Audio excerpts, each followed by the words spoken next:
नमस्कार साथियों, जय हिंद जय भारत। गुरु वह है जो खुद साइकिल में घूमता है और अपने छात्रों को कार में घूमने लायक बनाता है।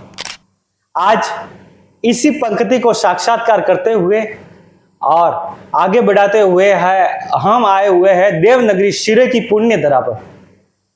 हम मिल रहे हैं एक ऐसे गुरु से जो भले ग्रीष्म की ऋतु हो, जब छुट्टियां होती है या अपने दिन का कार्य पूरा करने के बाद जब स्कूल से घर की ओर निकलता है, तब भी बच्चों को निःशुल्क शिक्षा देता है। मिलते हैं दिलीप जी शर्मा, जो Mahatma Gandhi English government school से है, और उनसे बात करेंगे और उनके जीवन के बारे में हम जानेंगे। नमस्कार गुरुजी। सभी दर्शकों को, मारवाड़ लाइव के सभी दर्शकों को मेरा प्रणाम। मेरा नाम दिलीप शर्मा है। गुरुजी, कैसे अलग जगी आपके अंदर कि मैं अपने निजी समय में से समय निकालूं और वो भी निःशुल्क और बच्चों को तैयार करूं? इस दुनिया में जो जिसने भी इतिहास बनाए वो हमेशा ऐसे लोग जो मिट्टी से जुड़े हुए हैं, विपन्नता से हैं, उन्होंने ही बनाए हैं। मैं एक 8 माही बच्चा हूँ।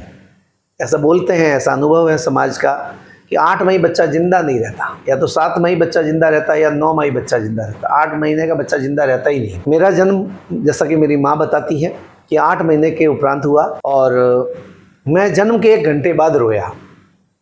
हमेशा ही दुबला पतला रहा। कक्षा 11 में मेरा वजन 28 किलो था और मैं जिस समाज से आता हूँ उसके बहुत कम घर है, पूरे ज़िले में 8-10 घर भी नहीं है। तो मैं बहुत विषम परिस्थितियों से, 12वीं तक मेरे घर में लाइट नहीं थी। मैं मेरे माँ बाप की इकलौती संतान हूँ, कोई सहारा नहीं कि किसको देखकर मैं सीख सकूँ, या ऐसे परिवार से नहीं। बस मैं गरीब तो नहीं कह सकता, पर गरीब के मध्यम परिवार में भी नीचे की कैटेगरी के परिवार से आगे बढ़ा। किसी के नसीब थे कि मैं टीचर बन गया। बनने के बाद जिला मेरिट में मेरा पहला नंबर था। 2 बार सर्विस लगी, पहले प्राइमरी में फिर मिडिल में, तो दोनों बार मैं जिला मेरिट में प्रथम रहा।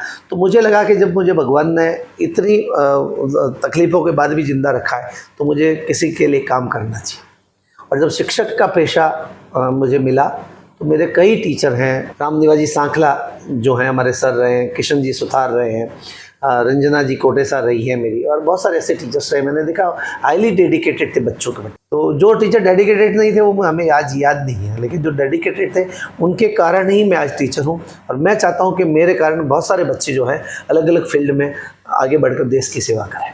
आप निजी ट्यूशन भी ले सकते थे तो आपको महीने का लगभग 50-60 हज़ार रुपये तो आराम से निकल पाते थे, मगर ये निःशुल्क पढ़ाने का। मैंने देखा कि पैसा ही सब कुछ नहीं है। मैं बहुत छोटे परिवार से आता हूँ। मेरे मम्मी पापा और मैं, एक 3 थे। मेरी शादी होने के बाद मेरे पापा नहीं रहे, फिर 3 हैं, और इस तरह हमारे परिवार में 3 सदस्य रहे। तो पैसे का कभी ऐसा रहा नहीं। मैं 3 घरों के, मेरे दादाजी के 3 संतान, उन 3 घरों के बीच में मैं एक ही लड़का हूँ। तो पैसा मेरे लिए कभी प्राथमिक नहीं रहा। मैं बस ये चाहता हूँ कि सब लोग बहुत अच्छे इंसान बने और जिस फील्ड में भी रहे, जो भी काम करें, उसमें इतना बेस्ट काम करें कि भारत एक बार फिर सोने की चिड़िया बने, स्वर्ग कहलाए, सबसे विश्व शिरोमणि बने। ये मेरी भावना है। आपके सिखाए हुए बच्चों में से कितनों ने राज्य स्तर पर नाम रोशन किया और राष्ट्रीय लेवल पर नाम? बहुत सारे बच्चे हैं जो गिने नहीं जा सकते, क्योंकि गिनूंगा तो कोई नाम रह जाएगा। कम से कम 20-25 बच्चे या उससे ज़्यादा अलग अलग फील्ड में। हर बार मैं जिस विद्यालय में भी रहा वहाँ हमें नेशनल इंटरनेशनल अवार्ड मिले ही हैं, और गिनना संभव नहीं, क्योंकि गिनते ही कुछ न कुछ बाकी रह जाएंगे। तो आपने ऐसा क्यों रखा कि दूसरे देशों की भाषा सिखाए उनको, जर्मन या कुछ भी?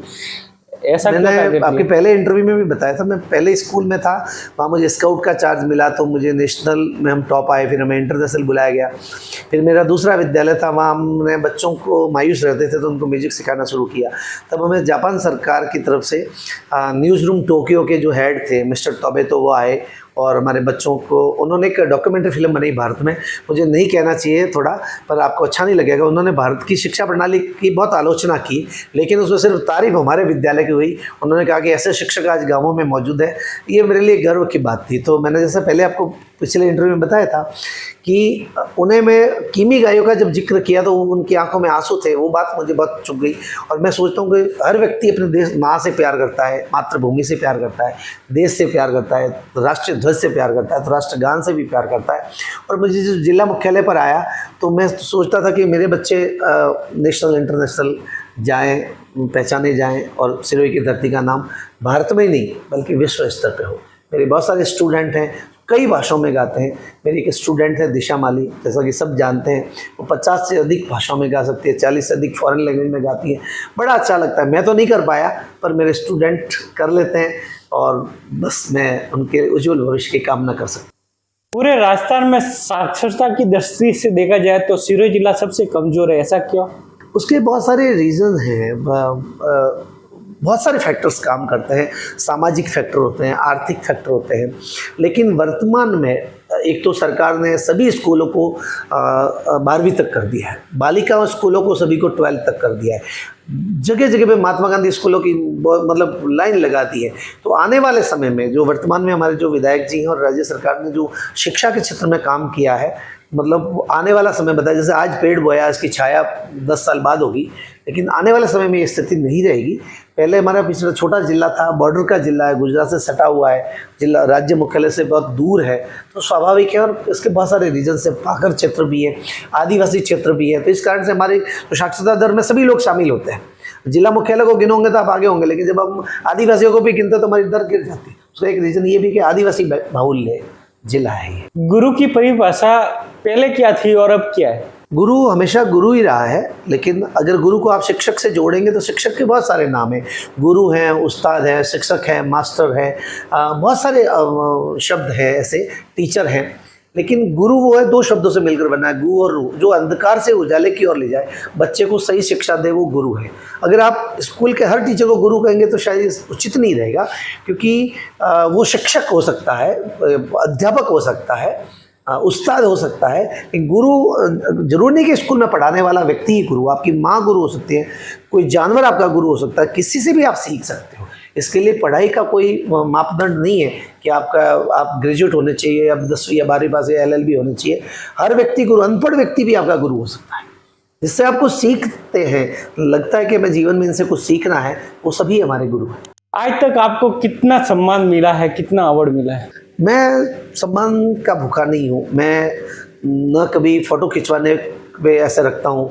मैं यहाँ के सभी सरकारी प्रोग्राम एंकरिंग करता हूँ और मैं खुद की सेल्फी कभी नहीं लेता, कभी किसी सेलिब्रिटी के साथ फ़ोटो नहीं खिंचवाता, न मुझे अखबारों में आने का शौक़ है। बस मेरे बच्चे जब आगे बढ़ते हैं तो बस वही मेरा अवार्ड है। उनको मैं जब देखता हूँ तो मुझे लगता है कि मैं ही हूँ, और इससे मुझे ऐसा कोई अवार्ड मैं इसको नहीं मानता। कभी अवार्ड की चाहत रही है? नहीं, चाहत बिल्कुल नहीं रही है, क्योंकि अवार्ड आप में घमंड क्रिएट कर लेता है। जैसे आपको अवार्ड मिलेगा उसके बाद आप में कहीं न कहीं जाने अनजाने में घमंड आएगा कि मैं मिस इंडिया हूँ, मैं फला हूँ, मैं वो हूँ, मैं जो कुछ भी आपको अवार्ड मिला। इससे बढ़िया है कि दूब बन कर रहे हैं, घास होती है छोटी दूब, वो बनकर रहे हैं तो पूजा की थाली में पूजे जाओगे। आप बड़े बड़े पेड़ बन गए तो हवा के साथ, पानी के साथ बह के चले जाओगे। जीवन में और क्या आपको हासिल करने की इच्छा है? बस कुछ हासिल नहीं करना है। ये बच्चे सब जो हैं, जो भी बच्चे मेरे से जुड़े हुए हैं और दूसरे बच्चे भी, सभी बच्चे जो है खुद का नाम रोशन करें, माँ बाप का नाम रोशन करें, और फिर तो जगह का, मातृभूमि का नाम भी रोशन। और मैं चाहता हूँ भारत जो है वो विश्व पटल पर बहुत अच्छी चीज़ों के लिए जाना जाए। हमें गलत बताया जाता सर। मैं अभी कल एक अखबार में पढ़ रहा था, चाइना के किसी नेता का कमेंट मैं नहीं कहना चाहूँगा, हमारे देश के लिए अच्छा नहीं है। जापान के लोगों के अंदर हमारी क्या वैल्यू है, ये आपको जितना भी दिखाया जाता है सब गलत, झूठ दिखाया जाता है। आप कभी जाके रियलिटी पूछिए तो हमारी छवि बाहर कई देशों में, कई जगह, ये मेरी बात है, ट्रोल होगी कि आप ऐसा देश के खिलाफ बोल रहे हो, पर मैं चाहता हूँ कि हमारे देश को अच्छी चीज़ों के लिए जाना जाए।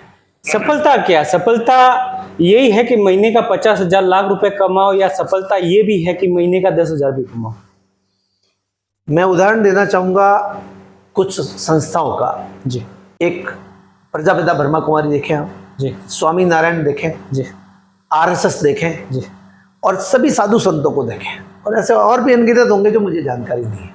उनमें पैसे का कोई कॉन्सेप्ट ही नहीं। जी, साधु संत कोई पैसा नहीं रखते। स्पेशली आप देखिए जैन साधु जी, पैसे को छूते ही नहीं। जी, स्वामी नारायण मंदिर के जो साधु हैं पैसे को छूते ही नहीं। जी। कई संस्थाएं, स्काउट गाइड संस्था है और भी संस्था होगी, वो पैसे का वहाँ कहीं कॉन्सेप्ट नहीं है। ये पैसा हमारे दिमाग का फितूर है। जी। पैसा ही सब कुछ नहीं है। आप किसी काम को करके संतुष्ट होते हैं, वो सफलता। पैसा खाना सबको मिलता है, मनुष्य को छोड़ के कोई जानवर पैसे नहीं कमाता। भूखा कौन सा सोता है इस धरती पे, बताइए। चींटी से लगा के हाथी तक कोई भूखा नहीं सोता, भूखा उठता है, भूखा सोता नहीं है। पैसा मनुष्य के एक भौतिकवादी इस जीवन का एक अंग है जिसको सब कुछ मान लेता है। पैसा सब कुछ नहीं। काम कौन सा छोटा होता है? कोई काम छोटा नहीं होता, सब काम बड़े होते हैं। भगवान श्री राम जब राम सेतु बना रहे थे, उनके नाम से बड़े बड़े पत्थर तैरे जा रहे थे, तो गिलहरी थी, वो अपने मुंह में छोटा सा दाना लेकर, उसका जितना मुंह था उतने पत्थर के टुकड़े लेकर वो डाल रही थी। तो प्रभु ने उसको देखा और उसको कहा, तो वो भी अपना सहयोग दी। तो दुनिया में कोई काम नहीं छोटा होता। कार या हवाई जहाज है, उसके टायर का वाल ट्यूब बहुत छोटा होता है, और वो नहीं हो तो टायर पंचर हो जाएगा और वो वाहन या यान चल नहीं पाएगा। इसलिए कोई चीज़ छोटी होती ही नहीं है। अब चाहे झाड़ू लगाते हैं, वो भी काम बड़ा है, और देश के विश्व के राजा है, वो भी, दोनों काम समान है। आजकल बच्चे बहुत अच्छे पढ़ रहे हैं, मगर उनकी डिग्री आने के बाद उनको सरकारी नौकरी नहीं मिलती है, बेरोजगारी का रोना लगा रहता है। तो वो ऐसा फील्ड कौन सा चुने कि उसमें उनका काम चलता रहे? ऐसा मैं चाइना का उदाहरण दूंगा तो शायद लोग समझ नहीं पाएंगे, इसलिए मैं एक यहाँ का लोकल उदाहरण देता हूँ। जैन समाज को आप स्टडी कीजिए जी। जैन समाज में 1% लोग गवर्नमेंट जॉब होगा, 99% नहीं, और सब पैसे वाले हैं, सब हवाई जहाज में घूमते हैं, सबके बंगले हैं। उनसे सीखिए, सिंधी समाज से सीखिए, अग्रवाल समाज से सीखिए। ऐसे बहुत सारे जो औद्योगिकरण है। नौकरी करना ही हमारा उद्देश्य नहीं होना चाहिए। नौकरी करके आप क्या करते हो? आपका एक टाइम पीरियड है, वहाँ बैठते हो और उस काम को करते हो। आप दुनिया को कुछ ऐसा देके जाओ। थॉमस एल्वा एडिसन को देखिए, उसने 1093 नई चीज़ों का आविष्कार करके इस दुनिया को देकर गया, जिससे हमारी जीवन जो है ईजी बन गया। तो आप जीवन में कुछ ऐसा करके जाइए, शिवरी बिलडी की तरह ऐसे बेर इकट्ठे कीजिए, उसको भगवान श्री राम खाया कर। आप लोगों को क्या संदेश देना चाहोगे? बस ये देना चाहता हूँ कि आप अपने बच्चे को कभी कमज़ोर नहीं समझे। सब बच्चे होशियार होते हैं, सब बच्चे आपके अंदर तो बहुत तूफानी है, तो बहुत मस्ती करता है, बहुत बात करता है, उसकी क्वालिटी को पहचानिए और उसको आगे बढ़ने का, बच्चा जो चाहे उसको करने दीजिए। बच्चा केवल इन किताबों को पढ़ के किताबी कीड़ा बनेगा, वो उसकी जीवन की सफलता नहीं है। एक अच्छा इंसान बनेगा और नौकरी करेगा, वो नया मकान बना देगा, माँ बाप को छोड़ के कहीं और चला जाएगा, वो उसकी सफलता नहीं है। सफलता वो है कि वो अपने परिवार के साथ रहें, अपने यार दोस्तों के साथ रहें, गली मोहल्ले के वालों के साथ रहें, देशवासियों के साथ रहें और सबके अच्छा करने का सोचें। तो दोस्तों, आज हमारा सफ़र था दिलीप जी शर्मा से मिलने का, और इनके द्वारा सजोए गए और तैयार किए गए बच्चे आज पूरे देश में नहीं और विश्व में नाम कर रहे हैं, दूसरे देशों में जाकर सम्मानित हो रहे हैं। हम ऐसी प्रेरणादायक कहानियाँ क्यों लेकर आते हैं? ताकि आपकी ज़िंदगी भी बदल सके, आप भी उनसे कुछ ना कुछ सीख सके। तो हमारा मारवाड़ लाइव का भी जीवन सफल हो जाएगा। हमारा उद्देश्य है वो सफल हो जाए कि लोग ऐसे व्यक्तित्व से प्रेरणा लें। हम निरंतर बने हुए हैं मारवाड़ की इस पुण्य भूमि से, और ऐसे होनहार व्यक्तित्वों को आगे लाते हैं और उनके जीवन से ओतप्रोत करवाते हैं। मेरे साथ डीओपी के रूप में राहुल थिंगोर और मैं आपका एंकर डिंसा मारवाड़ी फिर मिलेंगे नई कहानी के साथ, नए इतिहास के साथ, नए मोड़ के साथ और अकल्पनीय कहानी के साथ।